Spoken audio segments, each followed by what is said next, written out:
banyak dosa, mau ke surga.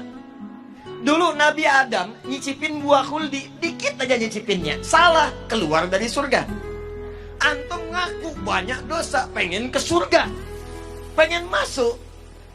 Bagaimana cara kita mendapatkan ampunan dari Allah supaya semua dosa-dosa tadi dihapuskan? Kata Nabi, bypass cara cepatnya. Kalau di dunia ada cara cepat, di dunia ada pengawalan cepat, maka dalam rumus akhirat ada rumus cepat untuk mendapatkan ampunan dosa. Apa itu?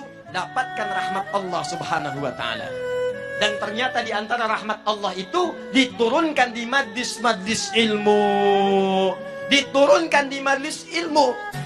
Karena itu para ulama dulu, kalau ada orang banyak berbuat maksiat, banyak berbuat dosa, maka yang pertama diarahkan kepada mereka, datangi Syekh Fulan, datangi alim Fulan, datangi majlis ilmu Fulan, minta bimbingan kepada mereka untuk bertobat. Pernah ada seorang yang melakukan pembunuhan sampai dengan 100 orang dibunuh. Mabuk tak terlukiskan. Pencurian itu sudah kebiasaan. Zina dia praktekkan. Satu kali dia ingin taubat, terbersit di hatinya, saya ingin kembali kepada Allah Subhanahu wa ta'ala. Maka apa yang terjadi? Dia datang kepada seorang syekh, dia bertanya, "Ya syekh, saya ingin bertobat, bisakah seorang seperti saya tobat?" Kata syekh tadi, Allah akan menerima semua hamba yang ingin bertobat kepadanya. Datang ke masjid fulan, datang ke majlis fulan, datangi guru fulan, minta bimbingan untuk bertobat kepadanya. Karena dia yang paling mampu untuk mengajari engkau. Ini adab dari para ustadz, adab para kiai, adab para alim, adab para guru. Jadi kalau kita bukan pakar di satu bidang, maka rujuklah kepada guru yang lain untuk mengajarkan. Ketika orang ini berangkat kepada majlis yang disebutkan, ternyata di tengah jalan, belum sampai ke tujuan, di pertengahan maut datang menjemputnya. Tiba-tiba wafat di pertengahan jalan. Tahukah Anda apa yang terjadi? Saat wafat itulah malaikat kemudian turun, tapi terkejut mendapat perintah dari Allah Subhanahu wa ta'ala. Apa perintahnya?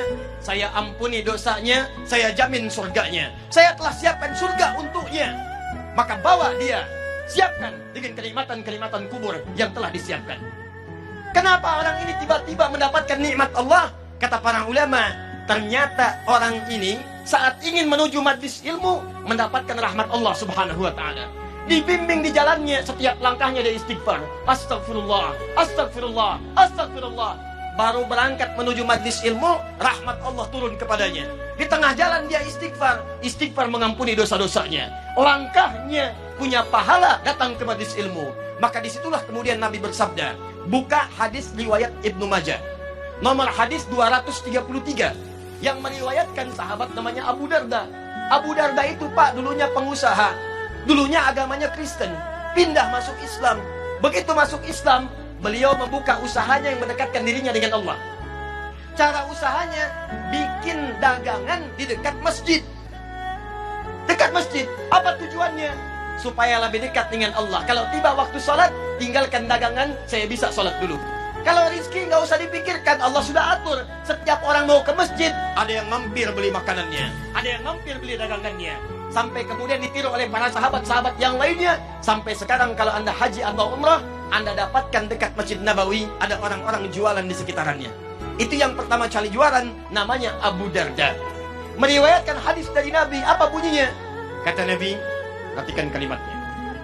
Man salaka tariqan yaltamisu fihi ilman sahhalallahu lahu tariqan ilal jannah wa innal malaikata la tad'u ajnihatha ridan li talibil ilmi. Kata Nabi, siapapun yang menyiapkan dirinya, kemudian dia melangkahkan kakinya menuju majlis ilmu, maka saat dia akan melangkah itu, Allah telah menuliskan jaminan baginya. Setiap langkahnya akan memudahkan langkah dia menuju surga. Dan kalau penuntut ilmu mengetahui, ini bahasa Nabi, sejak dia akan keluar dari rumahnya, malaikat sudah menaungi dengan sayapnya. Di saat bapak ibu ini mau keluar rumah, datang ke sini, jangan dikira sendirian. Malaikat sudah memberikan naungan sayapnya, mengiringi kepergiannya dari mulai berangkat ke rumah sampai dengan ke majelis ilmu.